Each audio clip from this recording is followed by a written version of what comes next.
करना नहीं है ये उससे पूछ के हाँ जी कौन सी विंडो है। असल में करता है कि हर ऑपरेटिंग सिस्टम के ना अपने फिंगरप्रिंट्स होते हैं,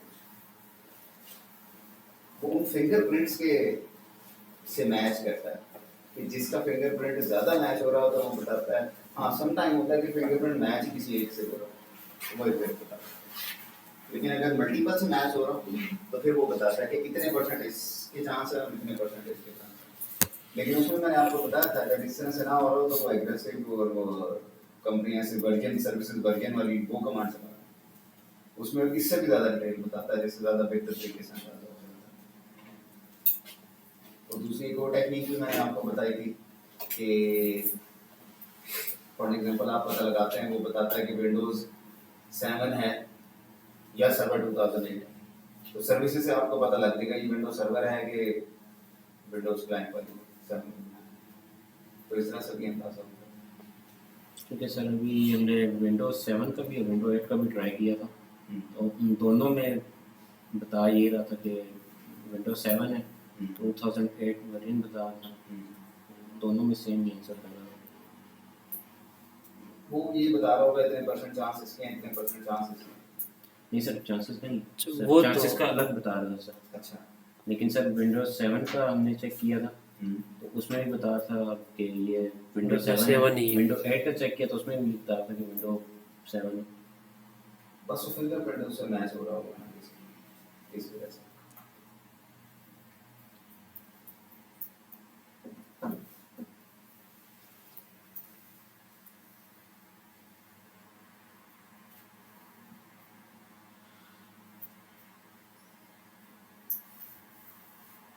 अच्छा आज इंशाल्लाह हम कुछ स्कैनिंग की मज़ीद डीप डिटेल्स टेक्निक्स हम आज पढ़ेंगे, और इसलिए लैपटॉप ऑन करना है।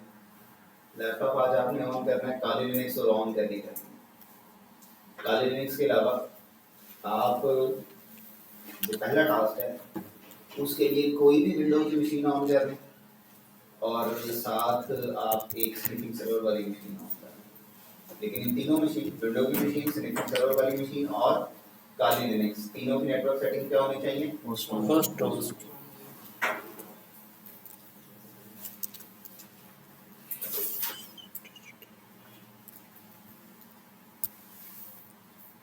कल क्लास में कर रहे थे टेक्स्ट फाइल अपनी उसमें क्या कहते हैं अक्सर पोर्ट्स बंद थे क्लोज थे और उसके अलावा कुछ कमांड्स चाहिए डीएनएस का एरर आ रहा है। डीएनएस का एरर के बावजूद कमांड काम करती है। डीएनएस का एरर तब आता है खासतौर पर डीएनएस का एरर आता है nmap वाली कमांड में। nmap और उसका मतलब है कि आप डीएनएस की कमांड ऐसे एनवायरनमेंट को nmap की कमांड आप ऐसे एनवायरनमेंट में चलाने जहाँ इंटरनेट नहीं है। इग्नोर दैट मैसेज, उसके बगैर भी काम सही वो कमांड सही काम करती है। अगर आपके सिस्टम पर इंटरनेट होगा और उस पर nmap की कमांड चलाएंगे फिर वो डीएनएस का एरर नहीं देगी, क्योंकि इंटरनेट जब होता है तो डीएनएस का एड्रेस होता है मिनिमल डिस्ट्रीब्यूशन चल रही है। और रही बात पोर्ट्स वाली, वो तो मैंने आपको कल भी बताया था और शायद परसों भी बताया था कि आप को वो जो मैंने सारे तरीके जो सारे मेथड्स कल मैंने बताए थे उनको यूज़ करते हुए कुछ सर्विसेज आपके पास आपके नेटवर्क में होंगी, हो सकता है कुछ ना हो सकता है कुछ हो। तो जो चीज़ होगी उससे रिलेटेड डिटेल मिल जाएगी, जो नहीं होगी उससे रिलेटेड डिटेल नहीं मिलेगी।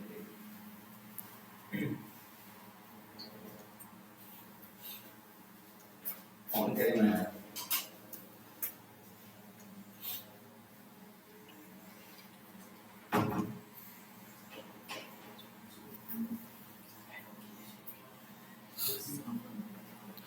विंडो एक करने के तो विंडो एक ऑन करना एक विंडो एक स्निफ एक स्निफ और एक लिनक्स।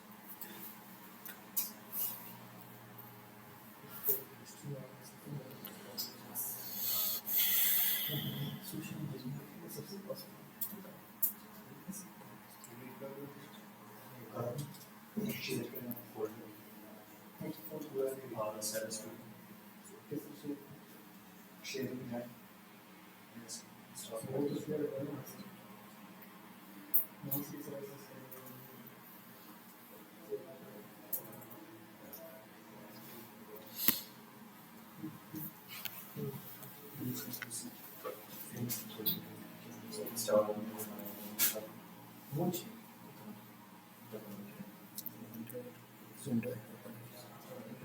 विंडो 8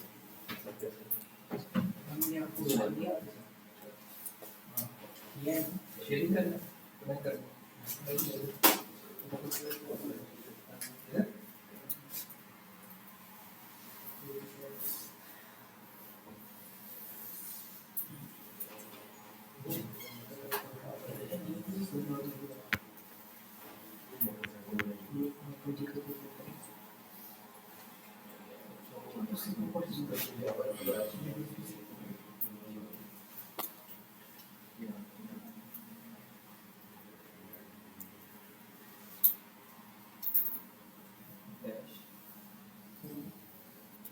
S6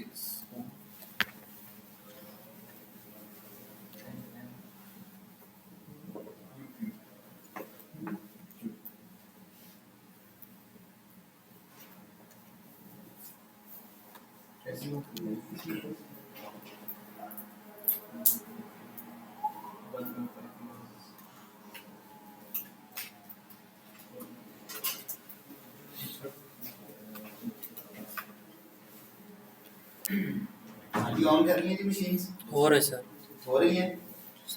चलिए जी आज आपको एक मैं बड़ी आसान सी चीज बता,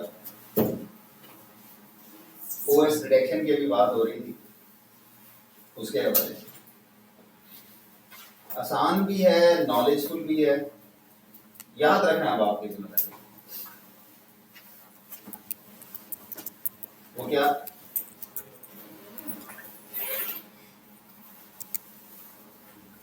जब आप किसी कंप्यूटर किसी डिवाइस को करते हैं ना पिंग, पिंग का तो पता ही है ना, जब आप किसी डिवाइस को करते हैं पिंग, पिंग का जवाब आता है वो पूरी एक लंबी सारी लाइन लिखी होती है। एग्जैक्ट उस लाइन में एक वैल्यू होती है TTL। एग्जैक्टली सर किस नाम से वैल्यू होती है? TTL TTL।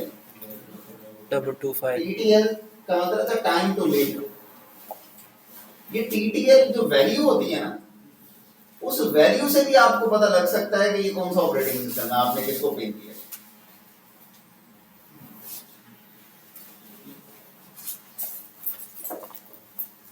ठीक है, ये सबसे आसान तरीका है पता लगाने का, लेकिन इतना आसान तरीका है कि वो ज़हन से निकल जाता है। पिन की कमांड तो ज़हन से नहीं निकलेगी, वैल्यू ज़हन से निकल जाती है, तो वो वैल्यू आपको याद रखनी पड़ेगी।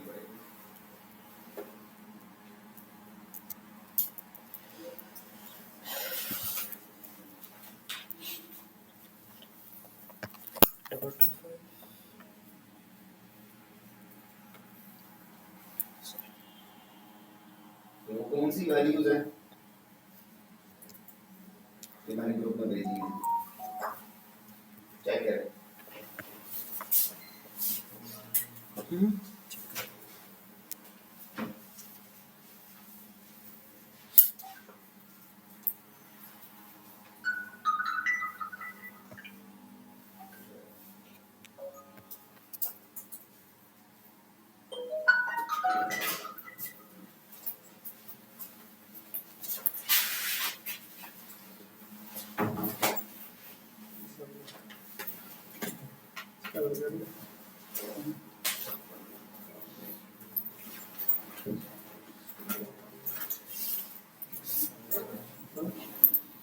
Windows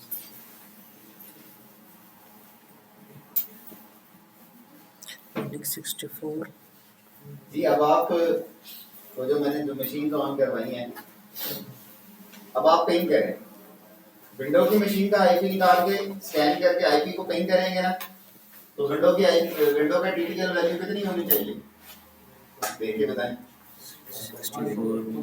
128 देखिएगा 128 होगी जी 120 और लिनक्स को पिंग करेंगे तो उसकी TTL वैल्यू 64 होगी। 64 इस तरह से और भी होती है, वो मैंने आपको बताई थी। यूजर नेम रूट पासवर्ड रहना है।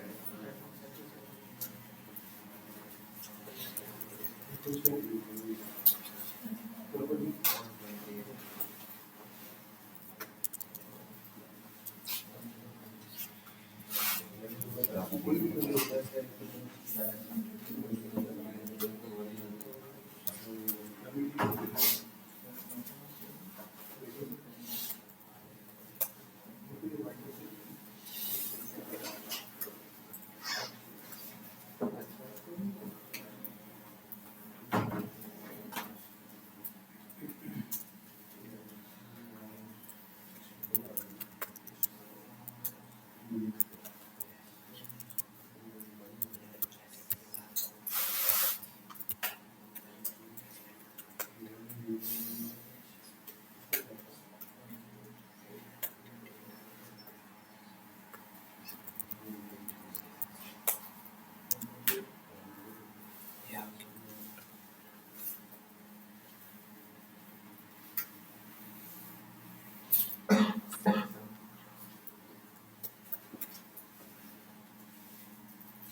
तो 255 255 वैल्यूशन करो एक मिनट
ये विंडोज का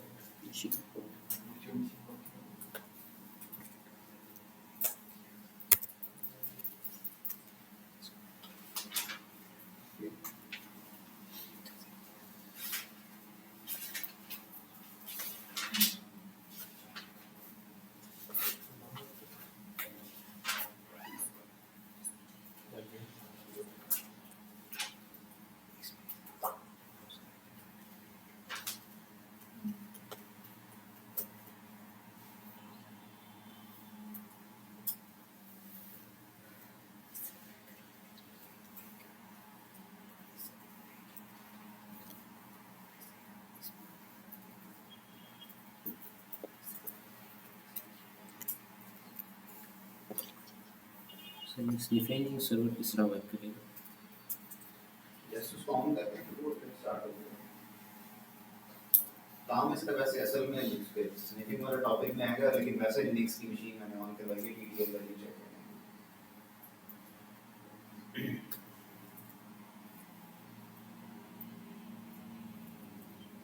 सर ये 255 आर विंडो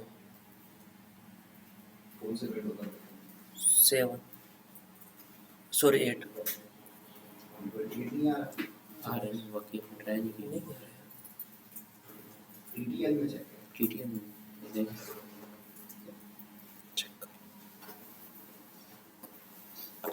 60.28 हम देखेंगे सारे चेक किए ठीक है 235 मुझे पता चला 225 वाला ये क्या आ रहा है मेरे पास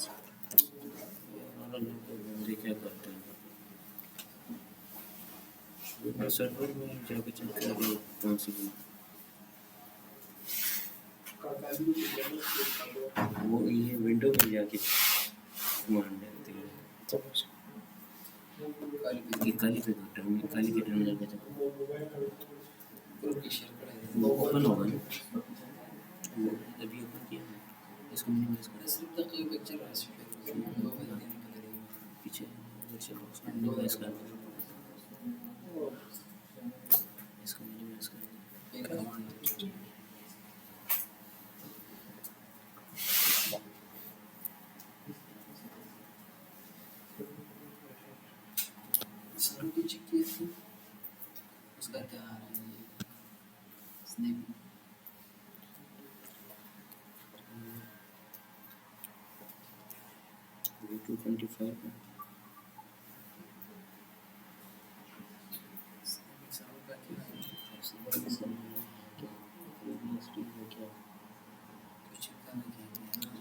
सारे आपको पता होगा तो पता चल जाएगा। तो आई भी कर देना उस पे उसका ऐसा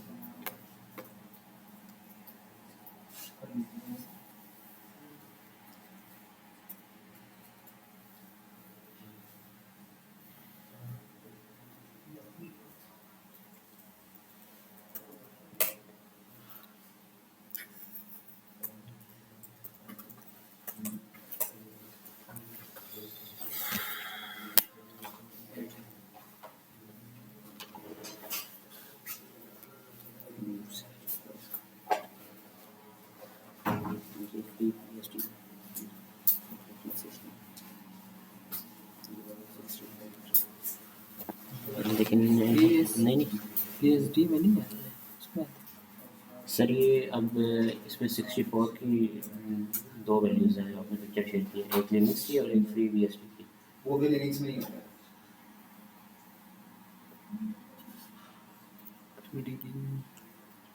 पीएचडी क्या होता है लिनक्स में होता है, यही तो पूछा।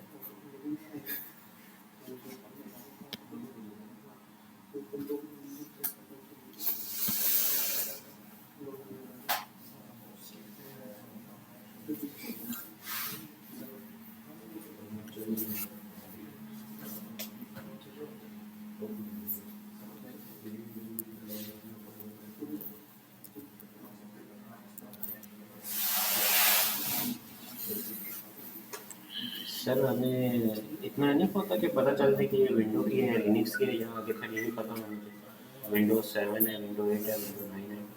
आगे नहीं पता मुझे, खाली विंडोज। सर अब इससे तो सिर्फ हमें यही पता इससे चलेगा। अंदाजा हो जाएगा ना सर, फिर देखें एक सिंपल सी वैल्यू के साथ आपको अंदाजा हो जाता है कि आप इसको कम्युनिकेट कर रहे हैं डेस्टिनेशन पे क्या है, क्या चल रहा है क्योंकि विंडोज की सबकी सेम है।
ये पूछना है कि इनको समझने की ज़रूरत है या नहीं,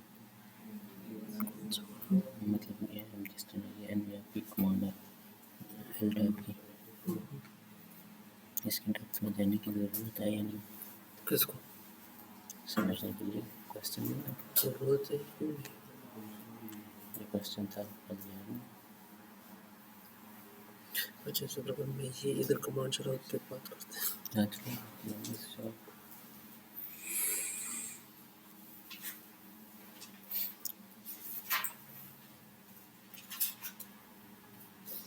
सर ये जिस तरह ये सर आपने वो फाइल शेयर की थी, इसमें सर ये LDAP वगैरह की थी सर, ये इसमें हमें इतना इनफ है कि बस सर हम ये कमांड लगाएं और हमें इंफॉर्मेशन जो चाहिए वो बस ले लें, या ये ज़रूरी? पता हो तो ज़्यादा अच्छी बात है, लेकिन प्रैक्टिकल पॉइंट ऑफ व्यू से प्लीज रहना। लेकिन सर अब जिस तरह ये कमांड्स हैं SNMP की, अब इसमें जो किसी के अंदर पब्लिक का वर्ड यूज़ हो रहा है, अब इन चीज़ों की डिटेल में जाने की कमांड की डिफरेंट ऑप्शन होती हैं, डिटेल अगर आपको पता हो तो अच्छी बात है, ना पता हो तो कोई मसले वाली बात नहीं है। उसके कमांड की हेल्प से उसकी डिटेल निकल जाती है। लिनक्स में आपने किसी भी कमांड की हेल्प लेनी हो, मैन स्पेस कमांड लिख कर एंटर करें, आपको उसकी हेल्प दिखा देगी। मतलब पब्लिक वाले का क्या मतलब है, एनएससी का क्या मतलब है, स्टेट उसका क्या मतलब है। और ये यूजुअली अमूमन इसकी ज़्यादा डिटेल में नहीं जाते, क्योंकि हर एक कमांड की, फॉर एग्जांपल एक ऑप्शन है तो दो तीन कमांड्स में, लेकिन जरूरी नहीं है कि उनका दोनों तीनों कमांड्स में एक ही काम हो। हर कमांड में हर ऑप्शन का अलग अलग काम होता है।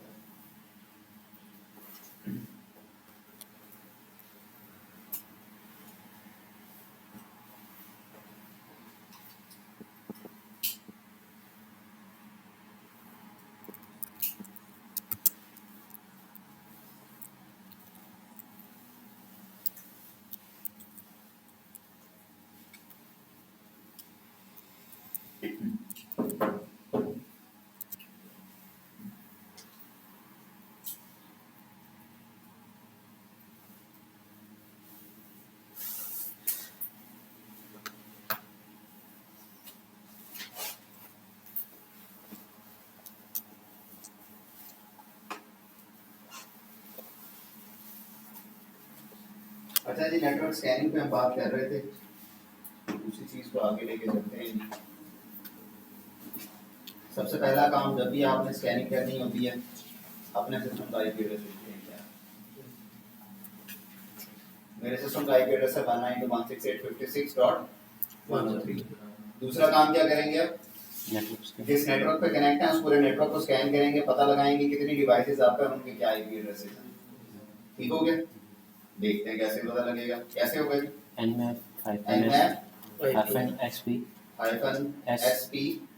P sir capital P के smallest capital P sir IP address /24 192.168.56.103/24। 24 कितने आईपी हैं जी मेरे पास अब? ये सेकंड पे सारा कुछ लिखा हुआ है, बिल्कुल सर गिनने की जरूरत ही नहीं है।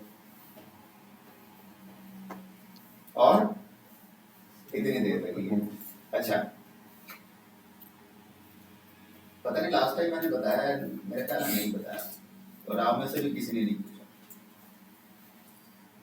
पता नहीं आप लोगों ने प्रैक्टिस की है कि नहीं की इसकी? नहीं की है ना? नहीं की, अच्छी बात है। स्कैनिंग की प्रैक्टिस नहीं तो मुझसे सवाल को जरूर पूछता। ये अब इसने कितने कहा है? 6 मेरे पास कितनी वीएम चल रही हैं? सर एक नहीं हुई थी 4 6 क्यों आ रहे हैं? 2 3 चल रही है 4 चल रही हैं, 4 क्यों? 40 से मशीन तो है ना नेटवर्क पे, 4 सर 6 क्यों आ रही हैं? राउटर इसमें था 4 चल एक गेटवे मैं है इसलिए सर। कह रहा हूँ कि आप इनमें से किसी ने प्रैक्टिस नहीं की। सर एक गेटवे है इसका। मशीन 4 ऑन है, यहाँ 6 क्यों आ रही हैं? सर एक गेटवे का एड्रेस चलें मान लिया एक गेटवे का एड्रेस है, और एक काली का आपने सर एक आपके सिस्टम का है। खाली मिला के 4 ऑन है। लेकिन आपका सिस्टम का भी है वो, कौन से सिस्टम का? जो जिस सिस्टम पे आप बोलो उस सिस्टम में। जी, 5वीं मशीन है आपकी फिजिकल। मैंने कहा था ना होस्ट ओनली पे कौन कौन सी मशीन आपस में कम्युनिकेट करती हैं? तमाम होस्ट ओनली वाली नेटवर्क वीएम्स और फिजिकल मशीन फिजिकल, तो 5 हो गई। अब रह गया पीछे एक छठा आईपी, वो किसका है?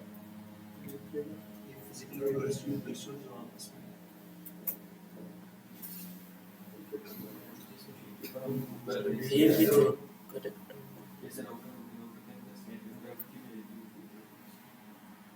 स्कैन तो हम लिनक्स से कर रहे हैं, काली लिनक्स की मशीन से कर रहे हैं। नेटवर्क फिजिकल में जो नेटवर्क है नहीं, नेटवर्क का होता तो ये देखिए यहाँ पे 0 होता। और ये पहले दो आईपी ही हैं वो जो लिस्ट के अलावा है। देखें ना बाकी चारों के साथ तो क्या लिखा हुआ है, और एक और virtual box। सॉरी ये कहाँ से, यहाँ से लेफ्ट साइड से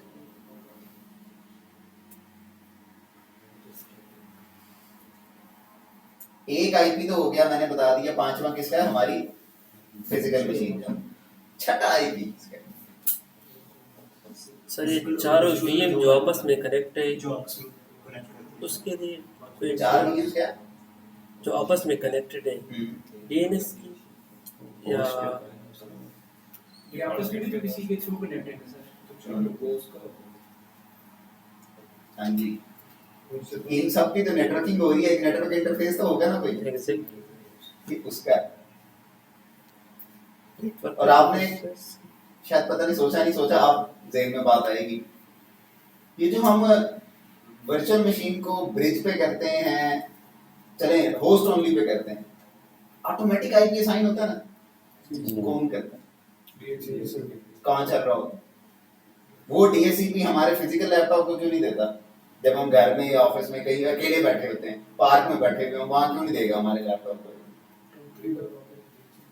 फिजिकल मशीन? तो ये एक आईपी जो है अमूमन वो 192.168.56.1 वाला आईपी होता है, जिस पर ये वर्चुअल बॉक्स की नेटवर्क सर्विसेज चल रही होती है, जिस पर डीएससीपी की सर्विस भी चल रही होती है, जिसको यूज करते हुए ये सारी वीएम्स और फिजिकल मशीन्स को आपस में कनेक्ट ही करवाता है। तो इसलिए ये दो आईपी आपको हमेशा एक्स्ट्रा, दो होस्ट्स आपको हमेशा एक्स्ट्रा नजर आएंगे वर्चुअल बॉक्स के केस में। और VMware अगर कोई यूज कर रहा हो तो उसको 3 एक्स्ट्रा नजर आएंगे। जिस तरह मैंने वर्चुअल बॉक्स में बताया ना 56.1, VMware में इस तरह के 2 नेटवर्क इंटरफेस होते हैं। फॉर एग्जांपल अगर यही VMware का इंफ्रास्ट्रक्चर होता तो 4 तो VMs होते, 5 फिजिकल मशीन होती और 2 VMware के नेटवर्क अडॉप्टर्स होते। ठीक हो गया? चलो गुड, आगे चलते हैं। ले जी, ये पता लग गया हमारे पास ये सारी मशीन्स ऑन है। सर ये जो नेटवर्क वर्चुअल बॉक्स का अलग है, तो फिर फिजिकल का क्यों, जो मशीन है उसका क्यों आईपी उठा? हाँ, बड़ा अच्छा सवाल है। क्या पूछा इन्होंने? दोबारा बाकी बताएं, उन्होंने तो पूछ लिया, मुझे भी समझ आ गया। वो ये कह रहे हैं कि फिजिकल जो सिस्टम हमारा उसका आईपी एड्रेस नहीं है। क्यों उठा रहे सेम नेटवर्क है ना सर, नहीं फिजिकल में ये भी सेम नेटवर्क है। क्यों वो होस्ट ऑन है। इन्होंने सवाल ये किया है कि हमारा फिजिकल लैपटॉप तो फॉरवर्ड के वाईफाई से ये किसी और से कनेक्ट है, तो ये सेम नेटवर्क कैसे आ रहा है और हम होस्ट ओनली पे कनेक्ट हैं? ब्रिज पे हो तो फिर समझ आती है, फिर सबका सेम होता है। तो जनाब एक्चुअली होस्ट ओनली जब नेटवर्क सेटिंग आप यूज कर रहे होते हैं तो होस्ट ओनली नेटवर्क सेटिंग में तमाम वर्चुअल मशीन्स किसके थ्रू कनेक्ट होती हैं? नहीं, वो मैंने बताया अभी, एक अडॉप्टर जो है नेटवर्क और फिजिकल मशीन भी उस अडॉप्टर के थ्रू कनेक्ट होती है। आप अपनी फिजिकल मशीन, विंडोज की मशीन में नेटवर्क अडॉप्टर सेटिंग में जाकर देखेंगे तो वहां पर आपको पता लगेगा आपके लैपटॉप में एक वायर्ड इथरनेट अडॉप्टर है, एक वायरलेस है और एक वर्चुअल बॉक्स का भी है। Yes sir. तो वो जो वर्चुअल बॉक्स वाला अडॉप्टर होता है होस्ट ओनली में, वो वाला अडॉप्टर यूज करते हुए ये वर्चुअल मशीन से आपकी फिजिकल मशीन कम्युनिकेट कर रही होती है। और कॉर्वेट के नेटवर्क से कौन सा इंटरफेस यूज करते हुए कर रही होगी? वाईफाई वाला, वाईफाई वाला बाहर जो आपके लैपटॉप में वाईफाई वाला है। और अगर केबल लगाई हुई है तो फिजिकल इथरनेट से ही कम्युनिकेट कर रही होगी। इसलिए एक विंडोज के सिस्टम में मल्टीपल नेटवर्क अडॉप्टर होते हैं। और जब असल में जो फिजिकल वाले जो अडॉप्टर है ना हमारे लैपटॉप के अंदर, वाईफाई और वायर्ड, उसको यूज करते हुए वर्चुअल मशीन और फिजिकल मशीन आपस में कम्युनिकेट नहीं करती। फिजिकल वाले से तो फिजिकल नेटवर्क के साथ कम्युनिकेट करेंगे। इसलिए चलें अगली बात, टीसीपी स्कैन करना है। कैसे करें? nmap hyphen nmap hyphen hyphen s s t t capital होगा t और IP एड्रेस 192.168.56 लेट्स से 121 ये क्या करेगा? टीसीपी की पोर्ट्स बता ये दें। रही जी, इसने TCP की पोर्ट्स दिखाई कि इस IP वाली मशीन पर 16 सर्विसेज चल रही हैं, 16 पोर्ट्स ओपन है।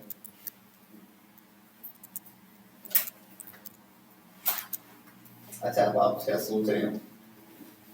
सर इधर तो आखिर में लिखा हुआ था 6 होस्ट आता है, हमें गिनने की जरूरत नहीं पड़ी। क्या आपने इतनी जल्दी कैसे गिन लिया 16 ओपन? ये देखें,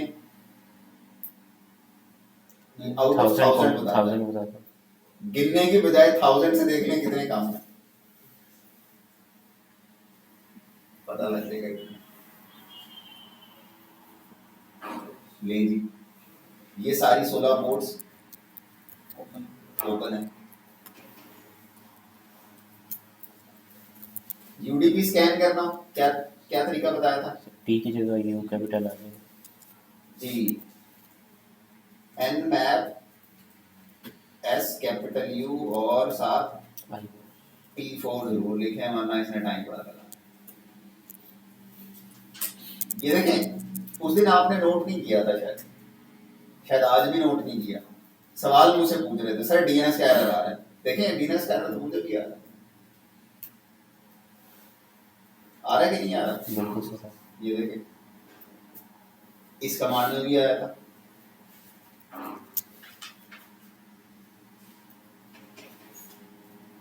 इस कमांड में भी आया था।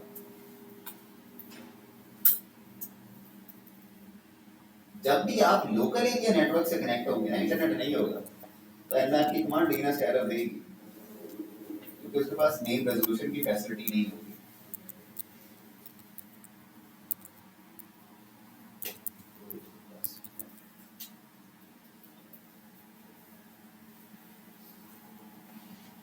चलें, जिसको यहाँ चलता रहने देते हैं, दूसरे टर्मिनल पर आते हैं।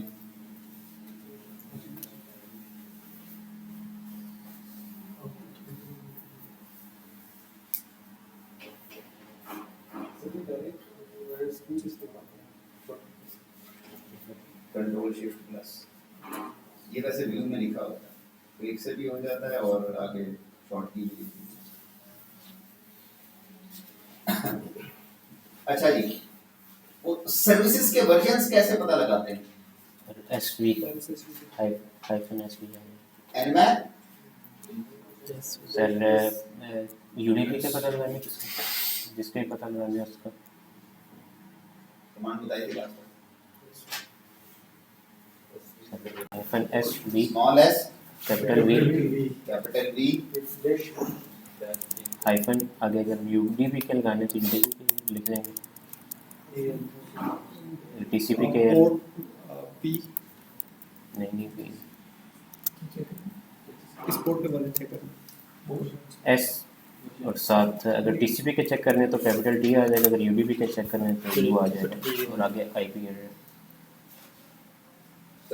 सर्विस वर्जन, ये तो टीसीपी स्कैन की बता रहे हैं वैसे देखना है तो एक सर फिर sir capital A small V और आईपी एड्रेस और T4 ऐड कर देंगे तो टाइम कम लगेगा, 12 मिनट टाइम का रिपोर्ट कम लगेगा।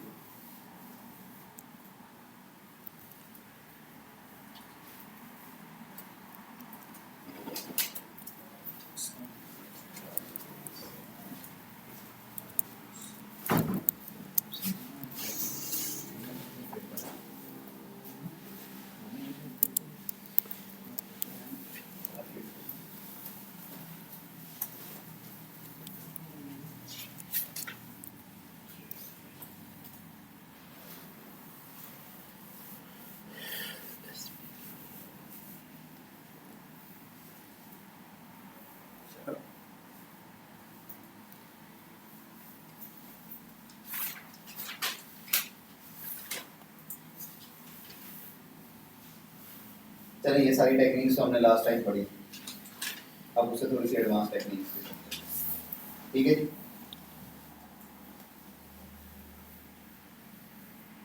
अच्छा जी, आपने किसी मशीन की कुछ स्पेसिफिक पोर्ट को स्कैन करना कि इस मशीन पर क्या ये पोर्ट चल रही है या नहीं चल रही, तो आप कमांड यूज कर सकते हैं nmap, और उसके बाद आपने बताना है सोर्स पोर्ट। क्या ऑप्शन बतानी है? Source source port.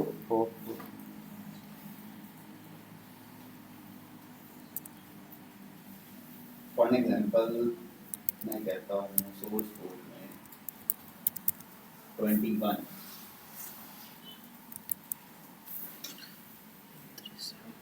और आगे आईपी एड्रेस।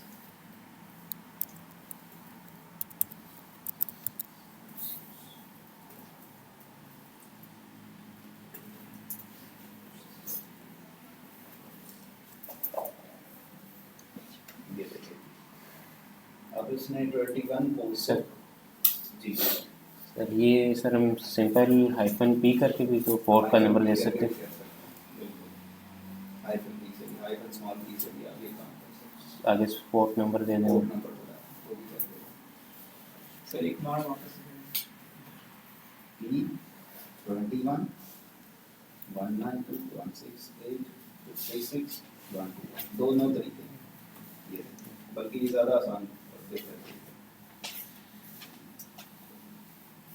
इसमें सर ये क्या दिखा रहा है पोर्ट नंबर? आप स्पेसिफिक पोर्ट सर्च करना चाहते हैं उसमें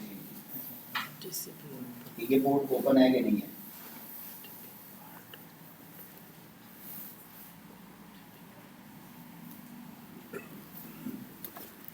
इसे होगा क्या, अमूमन इसे टाइम कम लगता है। क्यों? आप पोर्ट नंबर नहीं बताएंगे ना तो वो रैंडमली सारी पोर्ट्स चेक करेगा। आप पोर्ट नंबर बता देंगे, स्पेसिफिक उसी नंबर वाली पोर्ट को चेक करेगा।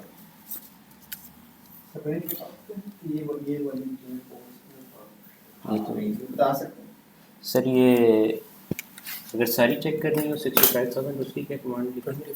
कोई पोर्ट ना लिखो, टोटली सारी। हाँ, या रेंज बता दो।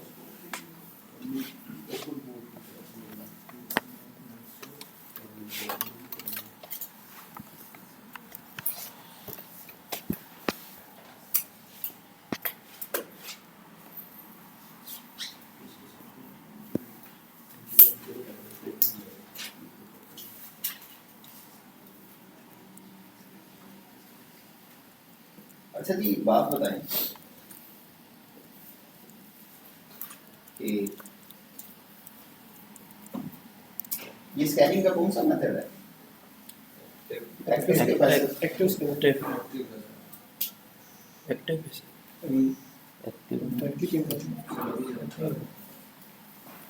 होना चाहिए जी, दिस इज एक्टिव मेथड। और अमूमन आमतौर पर स्कैनिंग एक्टिव से ही होती है। एक्टिव से ही होती है, खासतौर पर लोकल एरिया नेटवर्क में नेटवर्क स्कैनिंग एक्टिव से ही होगी। हाँ, कोई मशीन पड़ी है ना इंटरनेट पर, उसकी पैसिव उसको आप पैसिवली स्कैन कर सकते हैं। वो कैसे कर सकते हैं? बहुत सी वेबसाइट्स हैं, उनमें से आप किसी भी की सर्विस यूज कर लें। centraloops.net, मैंने पहले भी शायद वेबसाइट आपको बताई थी नहीं सर ये जी। यहाँ पर जाएं, ये डोमेन डॉजियर के नाम से ऑप्शन आएगी, यहाँ पर ये सर्विस स्कैन पे क्लिक करें और आप आईपी बता दें या नाम बता दें। फॉर एग्जांपल मैं कहता हूँ www.jazz.com.pk, स्कैन करो। ये देखें उसने स्कैन करके बताया कि इस पर ये 6 पोर्ट्स ओपन है। अच्छा, ये सिर्फ स्कैन नहीं किया, स्कैन के साथ साथ एक और टेक्निक यूज होती है, बैनर ग्रैबिंग। कौन सी टेक्निक? बैनर ग्रैबिंग का क्या मतलब होता है? बैनर ग्रैबिंग में हम ये करते हैं, अब मिसाल के तौर पे जरा इधर देखिएगा, बात जरा बेहतर तरीके से समझ आएगी। स्कैनिंग में तो उसने बताया कि इस आईपी पर जिसका नाम मैंने बताया, उसका आईपी ये है, उस आईपी पर पोर्ट नंबर 21 ओपन है जो कि एफटीपी की है। वो जो सर्विसेज के वर्जन और जो डिटेल हम देखते हैं यहाँ पर जरा प्रॉपर वे में आपको दिखाई जा रही है। बैनर ग्रैबिंग का मतलब ये होता है कि जो इस सिस्टम पर ये जो सर्विस चल रही है एफटीपी की, इस एफटीपी की सर्विस के बैकएंड पर कौन सी एप्लीकेशन यूज हो रही है जो एफटीपी के लिए ये सर्विस दे रही है। बिकॉज एफटीपी की सर्विस के लिए बहुत से डिफरेंट एप्लीकेशन यूज हो सकती हैं। तो कौन सी एप्लीकेशन यूज हो रही है, देखिए उसने इसको क्या किया, एक तरह से पिंग किया है, टेलनेट किया। उसने बताया हाँ जी वेलकम, किसने वेलकम किया, प्योर एफटीपीडी। इसका मतलब है उनके पास जो एप्लीकेशन चल रही है वो कौन सी है, आप उसको पिंग करते हैं या टेलनेट करते हैं या व्हाटएवर इस तरह का काम करते हैं तो वो जवाब में वेलकम कहता है। तो वेलकम मैसेज से हमें पता लग जाता है कि ये फलां डिवाइस है। और इस टेक्निक को क्या कहते हैं, बैनर ग्रैबिंग। किसी भी आमतौर पर किसी भी डिवाइस को आप रिमोट कनेक्ट करने की कोशिश करें ना, रिमोट कनेक्ट करने के लिए सबसे कॉमन मैकेनिज्म टेलनेट का होता है या एसएसएच होता है। क्योंकि आमतौर पर ये जितनी डिवाइसेस होती हैं इनको रिमोटली ही बैठ के मैनेज किया जाता है। क्या मतलब, किसी भी कंपनी का आईटी इंफ्रास्ट्रक्चर जितना भी होता है, उनके डेटा सेंटर में, उनके सर्वर रूम में जितनी भी मशीन होती हैं, उन मशीन पर जितना भी स्टाफ काम करता है वो तमाम लोग मशीन्स को रिमोटली ही एक्सेस करते हैं। इवन यहां तक भी, फॉर एग्जांपल, कि अगर हमारा डेटा सेंटर ये साथ वाले कमरे में है ना, तो भी यहां से बैठ के हम रिमोटली एक्सेस करेंगे, वहां पर जाकर मशीन के सामने खड़े होकर काम नहीं करते। इट्स अगेंस्ट द एसओपीज कि फिजिकल मशीन के सामने खड़े होकर काम करें। और बहुत सी कंपनीज के सर्वर्स तो है ही पाकिस्तान में नहीं। अभी क्या ख्याल है, जायज वालों का चेक किया था, कहां पड़ा हुआ था, यूएसए में पड़ा हुआ था। अब जब खराब होता होगा ये यूएसए का वीजा लगवा के देते होंगे बंदों को, रिटर्न टिकट वीजा करा के भेजे, वहां बंदा गया। क्या ख्याल है, नहीं जनाब, रिमोटली काम किया जाता है, चाहे वो यूएसए में हो चाहे साथ वाले कमरे में हो। सर ये फिर क्या सर हर वक्त अनेबल होता है इसकी वजह से? मैं चीज पे इस पे मैं आता हूँ। अच्छा, वो रिमोटली काम क्यों करते हैं, उस रूम में नहीं जाते, वाई, क्यों एसओपी नहीं है? सर वहाँ पे डेटा जो है ना, आपका जो डेटा सेंटर होता है वो रेक स्पेस पे पड़ा होता है, तो वहाँ पे डेटा सेंटर में अलाउ नहीं होता आपको जाना, शेड होता है। ऑथराइज पर्सन तो जा सकते हैं, हर एक को अलाउ नहीं होता, लेकिन जो जो ऑथराइज होते हैं उनकी तो एंट्री करवाई हुई होती है, उनका सारा कुछ होता है, रिकॉर्ड होता है कि ये लोग आ सकते हैं। और आमतौर पे काम भी वही लोग ही करते हैं। और रिमोटली बैठ के क्यों करते हैं सर? टाइम मैनेज कर वहाँ जाएंगे जाते जाते यूएसबी ना लगाना। नहीं वो पोर्टेड वो होती है। यूएसबी वाला काम किसी हद तक कह रहे हैं सही हो सकता है, लेकिन कोई इस तरह का काम होगा ना, सर वो तो पोर्ट उन्होंने डिसेबल किया होता। डिसेबल अमूमन नहीं की गई। अंदर की बात आपको, ये यूएसबी की पोर्ट डिसेबल ना लैपटॉप, डेस्कटॉप, यूजर सेंड पे बहुत होती है, सर्वर एंड पे इस तरह के काम नहीं करते। अच्छा, वहां पर पहली बात है इस तरह का काम होता नहीं है, लेकिन चांस है, हो सकता है। लेकिन जो करेगा ना पकड़ा जाएगा, क्योंकि डेटा सेंटर या सर्वर रूम भी होना, पहली बात है वहां पर सिर्फ ऑथराइज्ड लोग जा सकते हैं, और जो जाते हैं उनकी मैनुअल चेकिंग भी होती है, सीसीटीवी भी लगा होता है, वीडियो रिकॉर्डिंग भी हो रही होती है, और मशीन्स की भी वीडियो कैमरे लगे हुए होते हैं, तो पता लग जाता है किसने जाके कौन सा काम किया, टाइम पे बता देते। और कोई बाहर का बंदा तो आएगा नहीं वहां पर, कंपनी का अपना ही बंदा होगा जो ये काम करेगा। तो उसने अपनी रोजी पे लात मारनी हो तो मोस्ट वेलकम, जाके लगाई यूएसबी।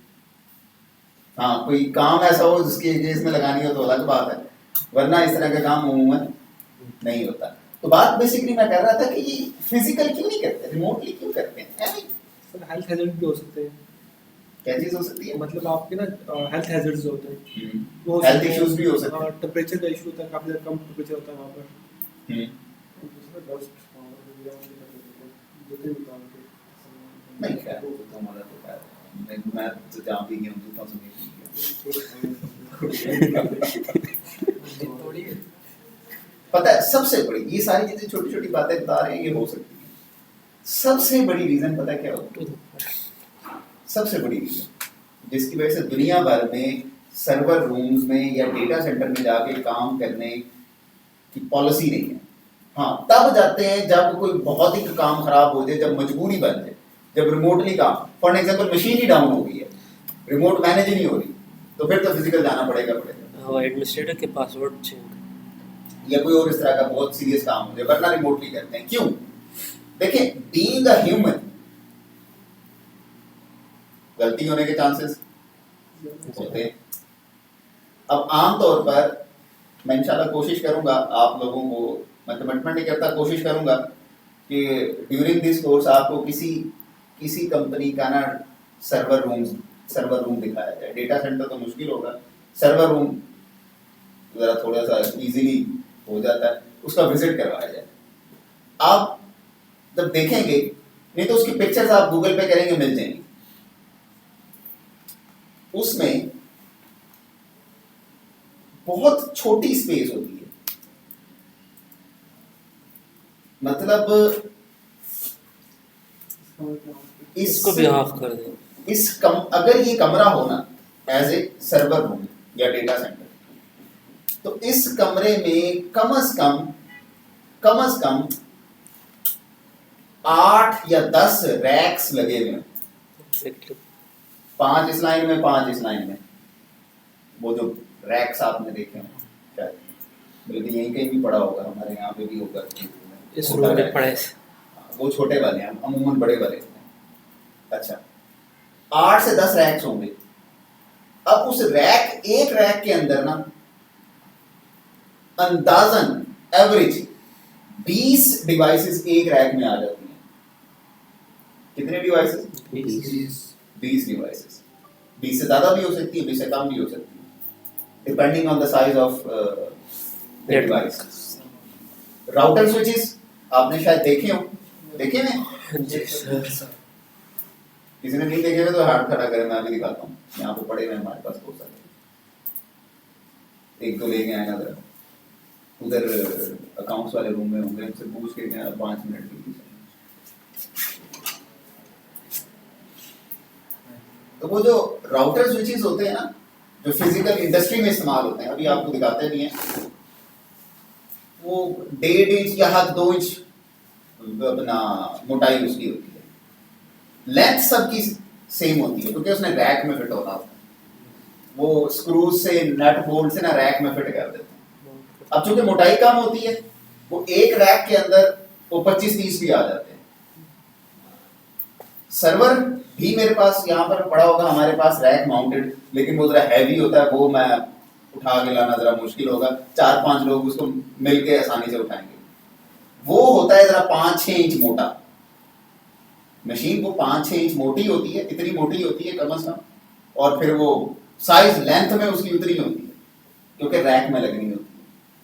और उस एक मशीन के अंदर जो सर्वर, रैक माउंटेड सर्वर उसको कहते हैं, उस एक सर्वर के अंदर बहुत सारी हार्ड डिस्क लग सकती हैं, बहुत सारे प्रोसेसर्स लग सकते हैं, बहुत सारी रैम्स लग सकती हैं, और कम से कम 2 पावर सप्लाई तो उसकी होती है, नहीं तो 3-4 वाली भी होते हैं। ये 2-3 एक तो राउटर स्विच, कोई भी।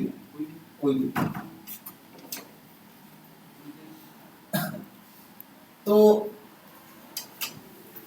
अब एक रैक में इतना सारा कुछ हो, और इस रूम के साइज में कितने रैक्स आ जाएंगे? 8 तो आराम से आएंगे, 10 भी आ सकते हैं। अब एक रैक में मैंने बताया कितनी चीजें होती हैं?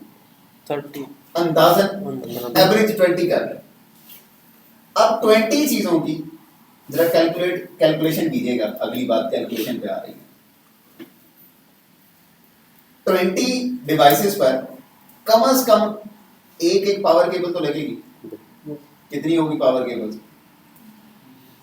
20 होगी। नेटवर्क केबल्स कितनी लगेगी? 20 सर्वर होगा तो एक लगेगी। ये देखें,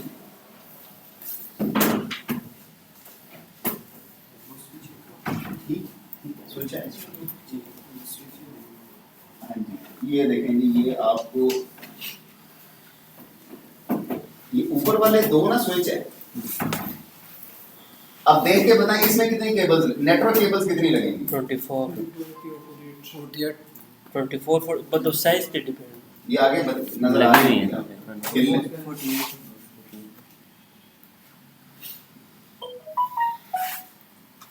ठीक हो गया।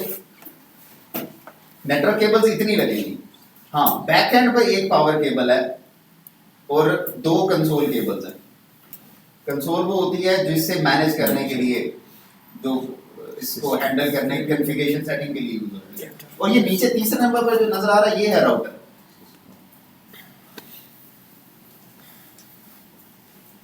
अब एक रैक में जरा खुद थोड़ी सी कैलकुलेशन करें कितनी केबल होंगी? 1000 तो खैर शायद ना हो। वो 100, 100, 200 केबल्स होंगी। और 8-10 रैक्स में अगर फाइबर फिर फाइबर भी होगा तो केबल तो होगी ना। नहीं फाइबर सर। भी तो केबल ही की टाइप है। फिर तो बिल्कुल अंदर नहीं छोड़ते।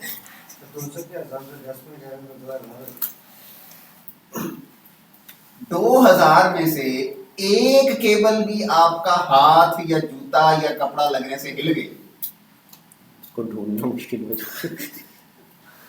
लिटरली वाकई सही कह रहे हैं। और फिर दूसरी चीज कि अगर इस रूम जितने कमरे में 8 से 10 रैक पड़े हुए होंगे तो जब ये चलते हैं ना इनकी आवाज भी आती है। इनके अंदर फैंस लगे हुए होते हैं ताकि ये हीट अप ना हो। और बिलीव मी, अगर इस कमरे जितना सर्वर रूम हो तो आपको बिल्कुल सेम फीलिंग आएगी आवाज से कि जैसे आप एयरक्राफ्ट के पास खड़े हैं। जितनी वो जहाज के पास आप में से किसी ने बाहर सफर किया हो या एयरपोर्ट पे जाने का इत्तेफाक हो तो वो जितनी जहाज के पास से उसके इंजन की आवाज आ रही होती है ना, उतनी आवाज इस कमरे से जरूर आ रही है। बहुत दफा 8 घंटे बाद वो जो अपडेट लेते हैं। जी। और तीसरी चीज, इतनी सारी डिवाइसेस के लिए कूलिंग, एसी इस पूरे कमरे में ना अगर वो 8 से 10 रैक हो तो कम से कम 20 टन के एसी लगे हुए होंगे इस कमरे के, इतने डेटा सेंटर या सर्वर रूम के अंदर। और उनकी थ्रो किधर होनी चाहिए? दीवार की तरफ के रैक की तरफ? किसकी तरफ? मशीन्स की तरफ, रैक की तरफ। और अगर कभी आपको काम के लिए जाना पड़े, फिजिकली जाना पड़े, तो आप दीवार की तरफ रुख करके काम करेंगे या रैक के सामने खड़े होकर करेंगे? तो हवा किस पे आएगी? इसलिए अक्सर सर्वर रूम के डेटा सेंटर के बाहर ना उन्होंने अंदर दरवाजे की खुंटी के अंदर ना वो ओवरकोट लंबे वाला, वो जो आप इंग्लिश मूवीज में देखते हैं ना, वो जिन ममालिक में बर्फ ही बर्फ होती है वो वाला लटकाया हुआ होता है। और मैं बहुत सारे ऐसे लोगों को जानता हूँ जिनका फेवरेट मशगला होता है कि यार मैं डेटा सेंटर जा रहा हूँ, मेरे लिए एक कप कॉफी लेके आ रहा हूँ यार। और खास तौर पे नहीं कहना चाहिए, नहीं कहना, आई डोंट, मतलब मैं उसको कंप्लेन या इस सेंस में, नेगेटिव सेंस में नहीं कहूँगा, लेकिन वैसे भी वो ह्यूमन साइकी है कि बाहर आप जाएं, जून जुलाई चल रहा हो और अंदर आपको अपना वो फीलिंग आ रही हो ग्लेशियर वाली, तो बंदे का दिल करता है सोच। तो इसलिए ना कभी कभार बहुत कम होता है, बहुत कम, लेकिन चांसेस होते हैं कि वो आपने वो कप वहां रखा और भूल गए। या कुछ इस तरह का और कोई मिसहैप हो सकता है, लेकिन जो सबसे कॉमन होता है ना मसला, केबल को हिल जाती है, कभी पाँव आ गया, कभी हाथ लग गया, कभी कपड़े अड़ गए, कभी कुछ हो गया। इसलिए पूरी दुनिया में एक स्टैंडर्ड है कि डेटा सेंटर या सर्वर रूम में जाके काम फिजिकल नहीं करना, रिमोटली करना। ठीक हो गया? अच्छा, अब रिमोट काम के लिए बात बेसिकली कहां से रिमोट पे चली गई थी? रिमोट काम के लिए जब मैं इस राउटर को, स्विच को रिमोटली कहीं से भी बैठ के एक्सेस करूंगा ना, एक्सेस करने की कोशिश करूंगा, टेलनेट करूंगा, या रिमोटली मैनेज करने की कोशिश करूंगा, मैं जैसे ही से कनेक्ट होऊंगा ना, ये पहले पूछेगा यूजर नेम और पासवर्ड। लेकिन यूजर नेम और पासवर्ड जिस स्क्रीन पे पूछ रहा होगा ना, वहां पर ये अपना वेलकम मैसेज दिखाएगा, जिसको कहते हैं बैनर। तो ये इन्होंने क्या किया है, वेलकम मैसेज वही बैनर देख के हम देखिए, मैंने आपको पहले भी कहा था, शायद याद होगा आपको, कि hacker should be intelligent person. मसला नहीं है वो इंटेलिजेंट होना, सिर्फ हर चीज में नजर रखनी है। उसने वेलकम कहा, पता लग गया जी। आपने किसी नंबर पे कॉल मिलाई पीटीसीएल पर, आपको नहीं पता किसका है, वो कॉल मिलाते साथ ही अगर कोई दफ्तर होगा, हाँ जी अस्सलाम वालेकुम, welcome to the corporate, how may I help you, पता लग गया ये तो कॉर्पोरेट का नंबर है या फलां इदारे का नंबर है। तो this is called banner grabbing. तो यही काम इसने भी किया। यूजर ने पासवर्ड नहीं है, नहीं लॉग इन कर सकते, कोई मसला नहीं।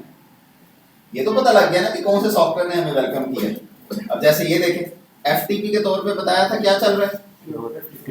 Pure FTP, it's name of an app, एक एप्लीकेशन का नाम है जो एफटीपी सर्वर के तौर पे काम करती है। अच्छा, एसएमटीपी हमने पढ़ा था, हाँ जी,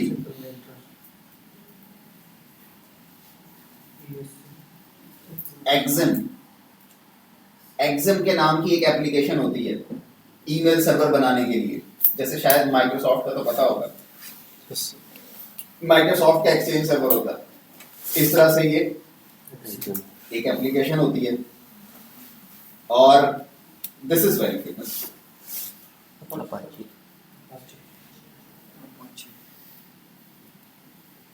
पॉप में डव कोड के नाम की एप्लीकेशन चल रही है, आईमैप में भी डव कोड के नाम की एप्लीकेशन चल रही है, और HTTPS में डेफिनेटली HTTP और HTTPS सेम चल रहे होते हैं, तो अपाची ही चल रहा है।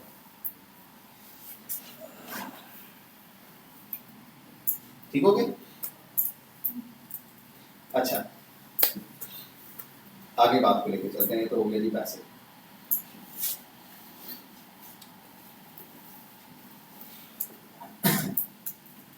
जो असल आज का टॉपिक, जो बात है जिसकी तरफ मैं आना चाह रहा हूँ, वो ये है कि जब आप एक्टिव स्कैनिंग कर रहे हैं, कौन सी स्कैनिंग? एक्टिवली, जिस मशीन को स्कैन कर रहे हैं उसको पता नहीं लग रहा, और अगर पता लग रहा है तो वो कुछ कर नहीं। क्यों जी? आप जिस मशीन को स्कैन कर रहे हैं, अगर उनको पता लग जाए कि इसने स्कैन किया है, तो फिर वो हमें स्कैन करके पता लगाएगा कौन। वो कहेंगे आ जा, फिर थोड़ी देर बाद ब्लैक हमारे पीछे आ जाएंगे। हाँ ना सर। फायरवॉल आके ब्लॉक कर देता होगा। नहीं जी, तो अलग मैंने वो फायरवॉल के बारे में बताया था, मेरा ख्याल लगता है आप उसमें नहीं आए थे। फायरवॉल का काम है परमिट या ब्लॉक।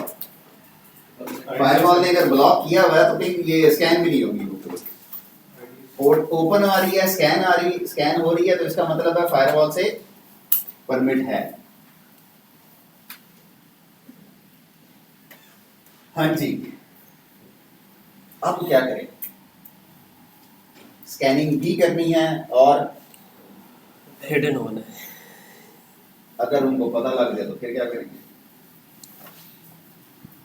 तो जनाब परेशान ना हो, सबसे पहली चीज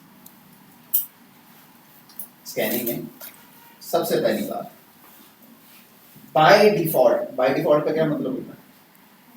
पहले से कंपनी की तरफ से कंपनी की तरफ से बाय डिफॉल्ट लिनक्स हो जाए, विंडो हो जाए, राउटर स्विच, बाय डिफॉल्ट किसी चीज पर स्कैनिंग डिटेक्शन कैपेबिलिटी नहीं होती। यानी आप किसी कंप्यूटर को स्कैन करते हैं तो उसको पता नहीं चलता। नहीं चलता। But keep in mind this is default functionality. हाँ, अगर कोई कंपनी इस हवाले से सिक्योरिटी पॉइंट ऑफ व्यू से कॉन्शियस है तो फिर आने नहीं कर सकते। वो खुद से अपने राउटर स्विचेस कंप्यूटर्स पर खुद से अपनी आईटी इंफ्रास्ट्रक्चर में खुद से ऐसा कोई प्रोग्राम या एप्लीकेशन चलाएंगे जिससे उनको पता लग सकता है कि कौन कौन हमें स्कैन कर रहा है। बाय डिफॉल्ट नहीं होता। तो बाय डिफॉल्ट नहीं होता, इसका फायदा हम कहां पर उठा सकते हैं? बाय डिफॉल्ट स्कैनिंग कैपेबिलिटी नहीं होती, इसका फायदा हमें होगा कि नहीं होगा? होगा। कहां पर? मतलब उन्होंने लोकल एरिया नेटवर्क में। मतलब लोकल एरिया नेटवर्क में आप स्कैनिंग करेंगे तो उनको पता नहीं चले। नहीं चलेगा। क्यों पता नहीं चलेगा? क्योंकि बाय डिफॉल्ट स्कैनिंग कैपेबिलिटी होती नहीं है। विंडो में भी नहीं होती, विंडो सर्वर में भी नहीं होती, लिनक्स में भी नहीं होती, राउटर स्विच में भी नहीं होती। हाँ, शायद लोकल एरिया नेटवर्क में शायद कोई ऐसा हो जिसने स्कैनिंग कैपेबिलिटी वाली एप्लीकेशन इंस्टॉल की है। और वो भी पता है कौन होगा? वो नेटवर्क एडमिनिस्ट्रेटर या वो सिस्टम एडमिनिस्ट्रेटर होगा जिसने सिक्योरिटी के कोर्सेज पढ़े हुए होंगे, जिसने ये कोर्स CH वगैरह पढ़े हुए होंगे, जिसको सिक्योरिटी की अवेयरनेस हो। वरना 100% पक्की बात है, स्कैनिंग डिटेक्शन कैपेबिलिटी उनके सिस्टम्स में नहीं होती। लोकल एरिया का सिस्टम हो और जो सिस्टम को मैनेज कर रहे हो उन्होंने सिक्योरिटी से रिलेटेड, साइबर सिक्योरिटी या हैकिंग से रिलेटेड कोई कोर्सेज, कोई ट्रेनिंग्स, कोई स्किल्स ना हो, वहां पर स्कैनिंग डिटेक्शन कैपेबिलिटी नहीं होती। But you can expect this thing on the internet facing servers. कौन से सर्वर्स? इंटरनेट फेसिंग सर्वर कौन सा होता है? जो पूरी दुनिया से एक्सेस हो सकता है। Server which can access anywhere from the world. अब जो पूरी दुनिया से एक्सेस हो सकती है वो चीज, उस पर तो सिक्योरिटी कुछ मेजर्स लगे होने चाहिए कि नहीं होने चाहिए? पूरी दुनिया में कितने इंटरनेट यूजर्स हैं?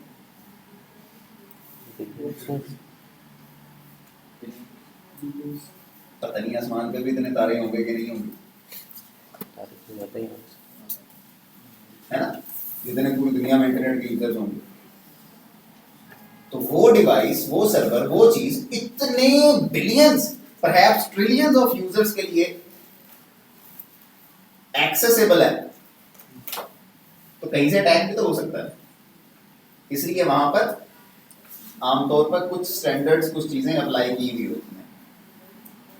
वहां पर हो सकता है उन्होंने स्कैनिंग डिटेक्शन कैपेबिलिटी लगाई हुई हो। अब सवाल आ गया, अगर हम किसी कंपनी का सर्वर स्कैन करने की कोशिश कर रहे हैं और उन्होंने स्कैनिंग डिटेक्शन कैपेबिलिटी लगाई हुई है, फिर हम क्या करेंगे? अच्छा, इसका पता नहीं लगेगा, ठीक है? हैकर और अटैकर, हमें पता नहीं लगेगा कि उन्होंने स्कैनिंग डिटेक्शन कैपेबिलिटी लगाई हुई है कि नहीं लगाई। इसलिए अगर हमने स्कैन करने से, हमारे ज़हन में है कि हो सकता है अगर हो, तो हमें स्कैन करने से पहले ही एहतियाती तदबीर इस्तेमाल करनी। और कैसे करना है उसके लिए मैं आपको बताने लगा हूं अनडिटेक्टेबल स्कैनिंग के मेथड्स। कौन से मेथड्स? अनडिटेक्टेबल स्कैनिंग क्या मतलब?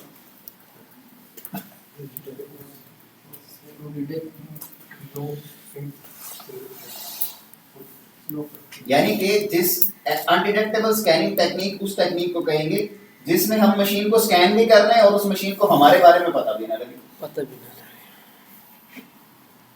लगे। ठीक है जी, तो देखते हैं जी कैसे करेंगे।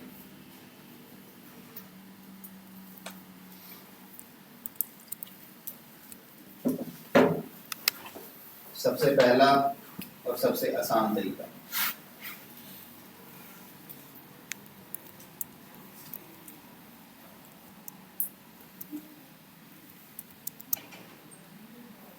ये command nmap space minus small f,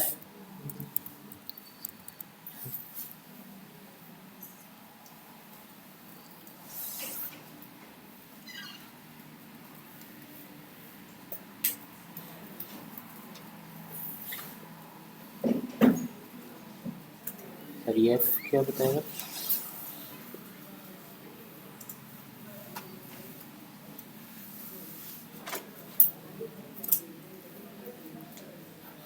sir F से क्या बनता है? हाँ जी, अब इससे मशीन स्कैन भी होगी, हमें डिटेल भी पता लगेगी, और उस मशीन को ये नहीं पता लगेगा कि किसने उसको स्कैन किया।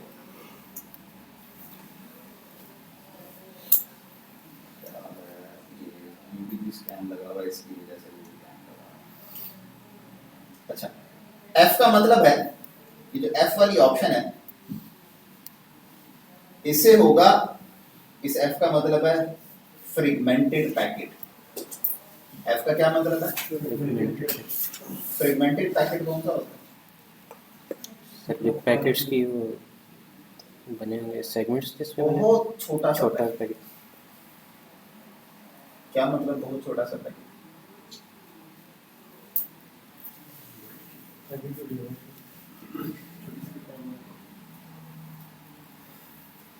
इसमें डेटा देखिए, हर चीज को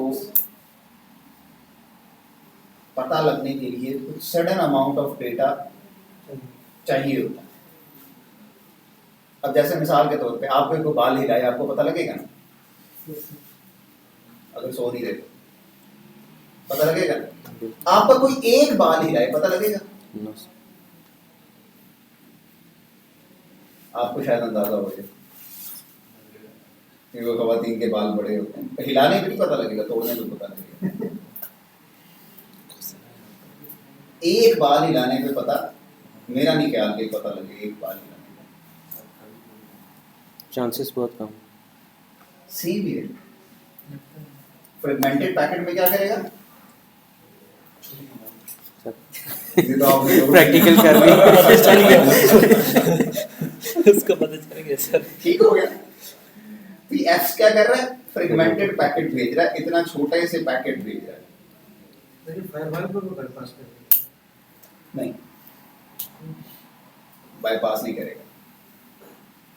ये देखिए, जब इतना छोटा पैकेट भेजेगा तो जिसको स्कैन किया उसको पता नहीं लगेगा। अच्छा, एक तरीका तो ये हो गया, एक और तरीका भी बताता हूं अनडिटेक्टेबल स्कैन का।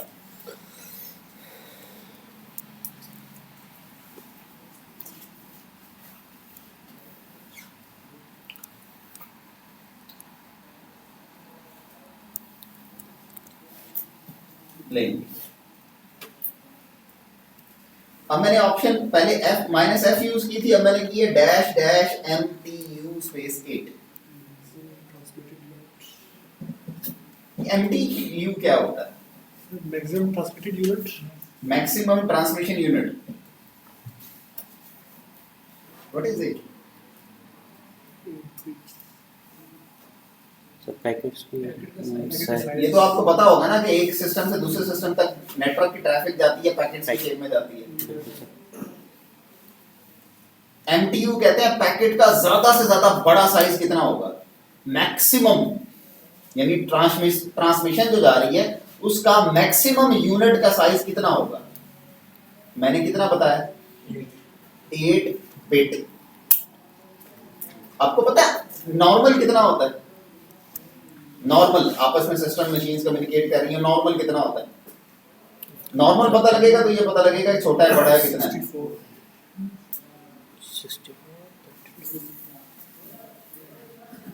1500 बिट। 1500 बाइट्स या अब 1500 के मुकाबले में 8 कितना है? छोटे छोटे छोटे छोटे छोटे छोटे छोटे छोटे पैकेट्स जाते जाएंगे, इससे भी उसको अंदाजा नहीं होगा कि किसने किया स्कैन हुआ है या नहीं हुआ। सर ये उसी पैकेट को सर पैकेट उतने ही होंगे, ये करेगा उसके छोटे छोटे पीसेस बना देगा।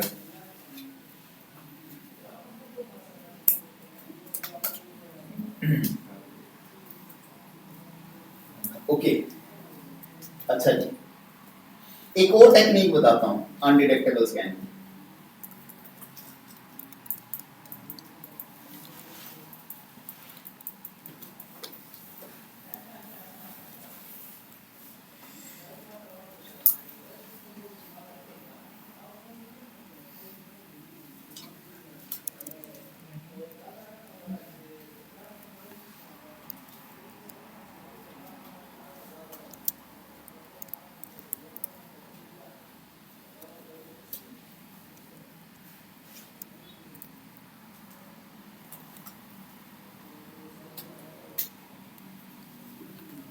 यानी कि मशीन स्कैन हो गई और उसको पता भी नहीं लगा किसने स्कैन किया। इसमें कौन सी टेक्निक यूज होगी? देखें, ये मैं आपको तीसरी टेक्निक बता रहा हूं, कौन सी? अनडिटेक्टेबल स्कैन की। और तीनों में डिफरेंट टेक्निक यूज हो रही है बैकएंड पे। कहते हैं हम तीनों कोई अनडिटेक्टेबल ही है, लेकिन बैकएंड पे टेक्निक तीनों की डिफरेंट डिफरेंट है। पहले में क्या था? छोटे छोटे फ्रेगमेंटेड पैकेट, दूसरे में बहुत स्मॉल साइज के पैकेट्स, और इसमें R&D:10 का मतलब है कि 192.168.56.107 वाली मशीन को स्कैन करे और उस मशीन को 10 रैंडम आईपीज की तरफ से स्कैन करो। मतलब इस केस में ये 107 वाली मशीन को पता लगेगा किसी ने स्कैन किया, लेकिन 10 क्या पता लगेगा? कोई से भी 10 आईपी जाएंगे, हमारा नहीं होगा उनमें से।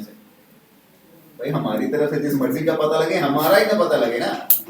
उससे भी 10 से ज़्यादा हम लोग बता नहीं सकते। हाँ, कर सकते जितने में काम करने ज़्यादा करने, उस पर टाइम ज़्यादा कम नहीं लगेगा। थोड़ा सा तो फर्क पड़ेगा, टाइम सेकंड्स का फर्क पड़ेगा। सर ये फिर मेथड अगर पैकेट्स की सर तादाद बहुत ज़्यादा कर दें तो सिस्टम पीछे हैंग नहीं होगा? हो सकता है, सर ये अटैक्स में भी तो ये अटैक यूज़ में होता भी हो है। सकता है। पिंग फ्लड बिल्कुल अटैक भी इसका स्कैनिंग, पैकेट फ्लडिंग यूज़ होता जिसको कहते हैं, हो सकती है।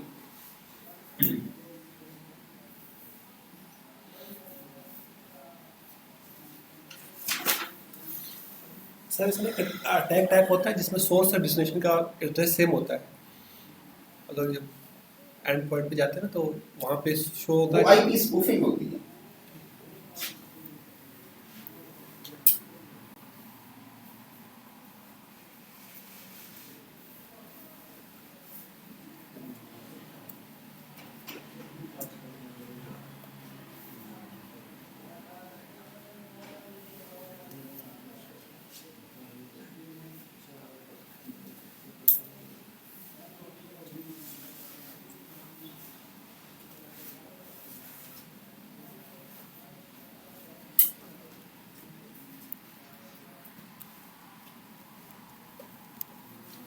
इससे क्या हुआ?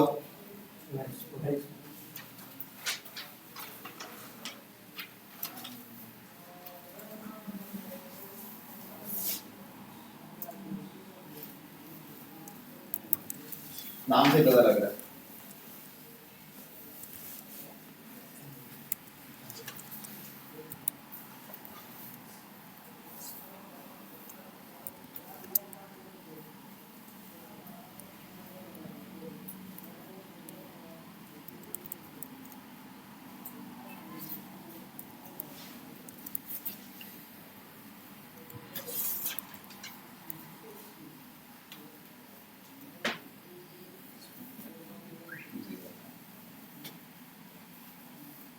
और अब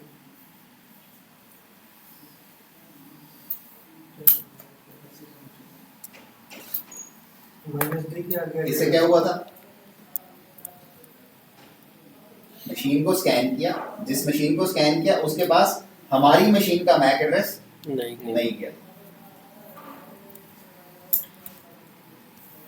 और इस केस में क्या होगा जी, PNB साथ करता है, फिर ट्राई करते हैं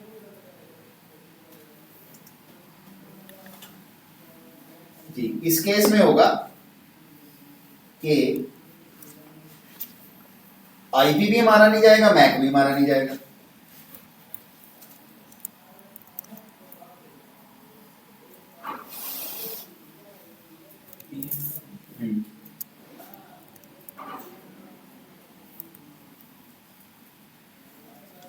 अच्छा जी, एक और टेक्निक भी बताता हूँ।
ये देखें, आप हेल्प पेज के हेल्प से आपको खुद भी बहुत सारी चीज़ों का पता लग जाएगा।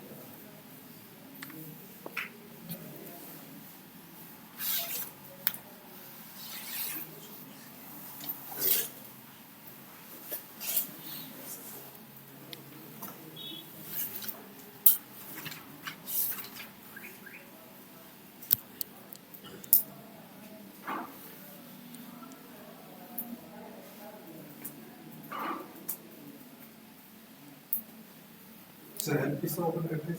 -h nmap space -h sir इसमें दो आती हैं। जी। बेसिकली ये टेक्निक है ज़ॉम्बी स्कैन की। कौन से स्कैन की? Zombie scan. Zombie scan, zombie कहते किसे? Walking dead. तो ये जो ज़ॉम्बीज निकलती हैं हॉलीवुड मूवीज। सही कभी सोचा ही नहीं। जो जाहिर तौर पर ये और होते हैं ज़ॉम्बी इज इंग्लिश वर्ड। वो अलग बात है कि वो ज्यादातर जिसमें वे में पोर्ट्रेट होता है आप वही बता रहे हैं। ज़ॉम्बी कहते हैं स्लेव को, गुलाम, जो आपके कहने पे काम करे, खुद से कुछ ना करे। आसान अल्फाज में बताता हूँ। स्कैन कर रहा हूं इस आईपी को, इस आईपी को पता लगेगा कि इसको स्कैन कर रहा है ये वाला आईपी।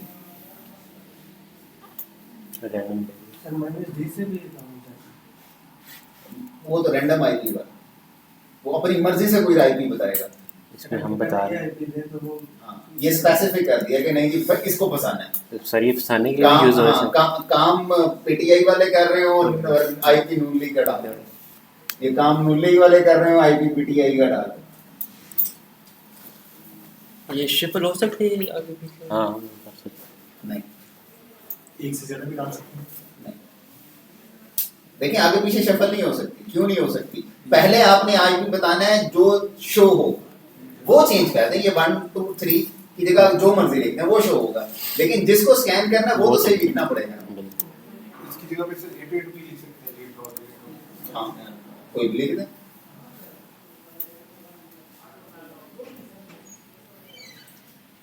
तो इसमें मैक एड्रेस आपने नहीं डाला हुआ। ये मैक वाला इसमें नहीं है। मैक स्पूफ मैक कर देंगे तो शायद वो भी वीकनेस हो जाए।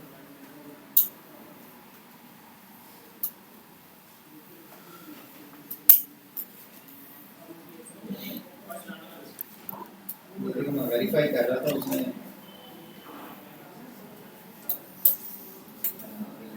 ये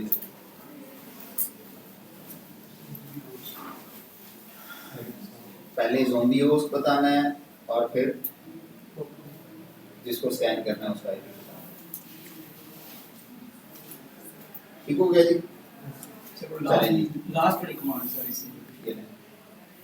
या इसे उससे पहले हेल्प वाली इसे सर लें, आप टेंशन आप न लें।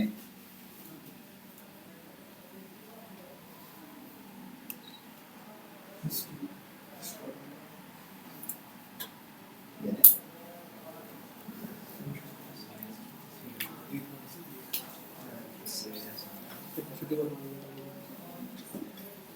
ठीक है एक मिनट अब 2 मिनट लें। तो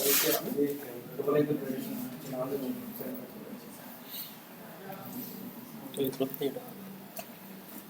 सर अगर इंटरनेट पे करनी हो तो फिर ज़्यादा बेस्ट ये वाली मेथड है सर। उसको फिर अवॉइड करें दूसरे लोकल एरिया नेटवर्क वाले को, या कर तो वो भी सकते हैं लेकिन कर तो वो भी सकते हैं।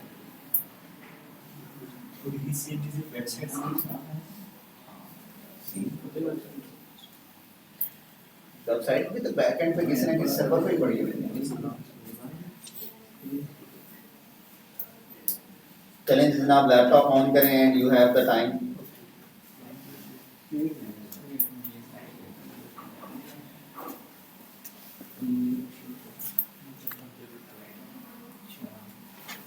सर आप उस टाइम वो बताते कैसे वेबसाइट आपको माइनिंग कर सर एसएसएच और टेलनेट का हर बार एनेबल करना पड़ेगा उसको सर, एसएसएच और टेलनेट की सर्विसेज को सर। एक दफा एनेबल कर देते हैं forever। सर इसकी फिर कैप्चर हो सकती है सर? क्या चीज़? सर अब ये हर कोई तो नहीं कर सकता ना, मतलब कि इसको मैंने अपने क्वेश्चन समझा नहीं। नहीं सर। अगर सर हर सिस्टम में सर एसएसएच और टेलनेट होता है ना सर, इनेबल करना। अगर वो सर मैंने अनेबल करना हो तो सर वो किस तरह फिर होगा? उसकी बेसिकली हर सिस्टम में कैपेबिलिटी पहली बात है नहीं होती। किसी में टेलनेट की होती है, किसी में एसएसएच की होती है, किसी में दोनों की कैपेबिलिटी होती है, किसी में दोनों सर्विसेज डिसेबल्ड होती हैं, किसी में कोई एक इनेबल्ड होती है, किसी में दोनों डिसेबल्ड हो सकती हैं, दोनों इनेबल्ड किसी में नहीं होती आमतौर पर। तो पहले तो आपने देखना है कि आप जिस सिस्टम को कर रहे हैं उस पर कोई सर्विस चल रही है कि नहीं। अगर कोई भी नहीं चल रही तो फिर आपने देखना है कि ये कैपेबल, इसकी कंपैटिबिलिटी किसके साथ है, टेलनेट के साथ है किसके साथ। जब आपको पता लगे फॉर एग्जांपल विंडो में टेलनेट होता है, एसएसएच नहीं होता, अगला काम आप गूगल से हेल्प ले लें, कहीं से भी हेल्प ले लें कि विंडोज़ में टेलनेट की सर्विस को इनेबल कैसे करना है। वो आपको बताएगा सेर्विसेज में जाएं, टेलनेट की सर्विस का नाम ये होगा, उसको इनेबल कर दें, स्टार्ट कर दें, स्टार्टअप पे ऐड कर दें, छोटे छोटे 2-3 स्टेप्स होंगे। Same with the router, same with the switch.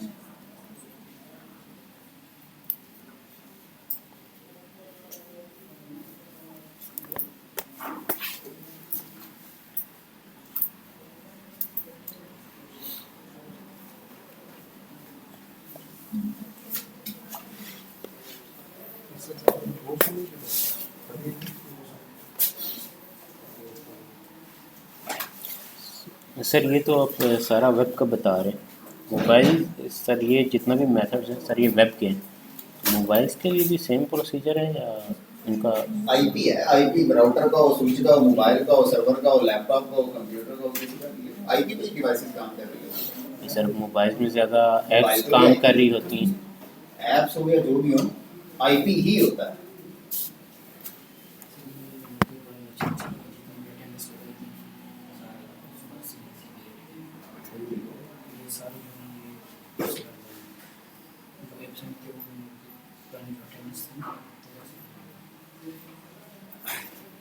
ये टेंडेंसी पूरे ये जितनी भी क्लास हुई है ये सारे दोबारा लगाने की। एक आप ये स्टार्ट कर लेना, ये पूरी जितनी भी सारे एक एक सर जैसा आपने कहा था कि आप स्विच को एक्सेस करते हैं तो वो आपको आ जाता है ना वेलकम टू। जब आप एक मतलब नेटवर्क के अंदर होते हैं ऑर्गेनाइजेशन का तो उधर ये नहीं आता सर, वो सिंपल वो आपको बता दें कि ये लाइव है या जो है ना डाउन, इसमें मतलब किसी नेटवर्क देखिए नेटवर्क भी तो कोई डिवाइस होगी ना, नेटवर्क सर मतलब लॉजिकल चीज ही होती है, नेटवर्क फिजिकल चीज कोई ऑर्गेनाइजेशन के अंदर हो ना सर। सर आपने वीएम में कौन कौन सी मशीन ऑन की थी? मैंने सर इमेज दे दीजिए। एक सर्वर 2008 ऑन की हुई थी, एक सर्वर 2022 ऑन की हुई थी, एक स्लीपिंग सर्वर ऑन किया हुआ था और एक कॉलेज में इसकी। कोई भी रैंडमली 3-4 मशीन ऑन कर लें, बेहतर है सर्वर वाली विंडो सर्वर वाली मशीन ऑन कर लें, उसमें ज़्यादा सर्विस चल रही होगी। उसको पासवर्ड मार लो। बस थोड़ा दिया पासवर्ड दिया सी, बाकी सबका मोस्टली पासवर्ड रेड है, लेकिन सर्वर वाली का नहीं है, उस पे आसान पासवर्ड रखने नहीं देता। सर्वर 2012 का वो नहीं है, पता नहीं क्या है, दिन से निकलता है।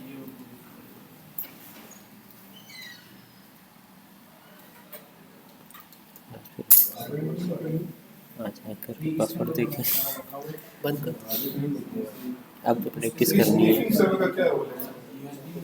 फिलहाल कोई रोल नहीं है, लिनक्स